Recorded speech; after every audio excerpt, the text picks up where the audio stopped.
What if I told you that one of the most prolific serial killers in history wasn't a man, but a woman who sold makeup? And what if her clients weren't random victims, but desperate wives looking for an escape? For an escape. This is the chilling true story of Giulia Tofana.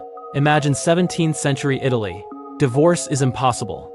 For countless women trapped in brutal, abusive marriages, there's no way out.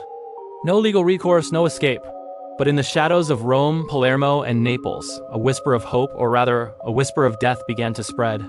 Its name was Aqua Tofana. Giulia Tofana was a brilliant and ruthless entrepreneur.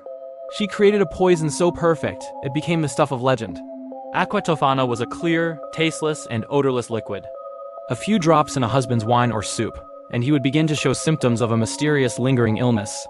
Over days or even weeks, his health would decline until he finally passed away. To the world, it looked like a natural death, a tragedy, but it was a perfectly executed murder. The genius of Aqua Tofana was its composition, a deadly cocktail of arsenic, lead, and belladonna. But Giulia's true genius was her business model. She didn't sell her poison to just anyone. Her clientele was a secret network of women, all victims of domestic violence, seeking a final, desperate solution. Her product was cleverly disguised. Aqua Tofana was sold in elegant little bottles, labeled as Manna of St. Nicholas of Bari. It looked like a cosmetic oil or a holy water, something a respectable woman would have on her vanity table. No one would ever suspect that this small vial of beauty product held the power to grant a grim sort of freedom.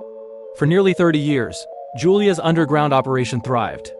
It's estimated that she and her network were responsible for the deaths of over 600 men, helping hundreds of women escape their living nightmares. She was seen by her clients not as a murderer, but as a savior.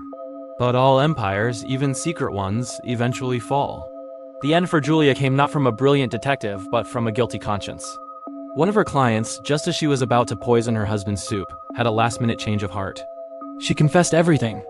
Panicked, Giulia fled and sought sanctuary in a church, but the public outcry was so immense that she was dragged out, tortured, and forced to confess.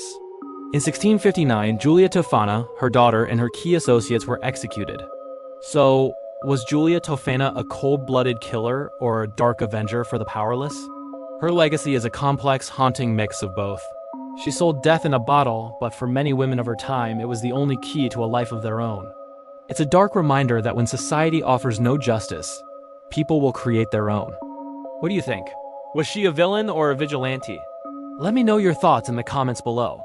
And if you enjoy diving into the dark and fascinating corners of history, make sure to like this video and subscribe for more stories you won't forget. Thanks for watching.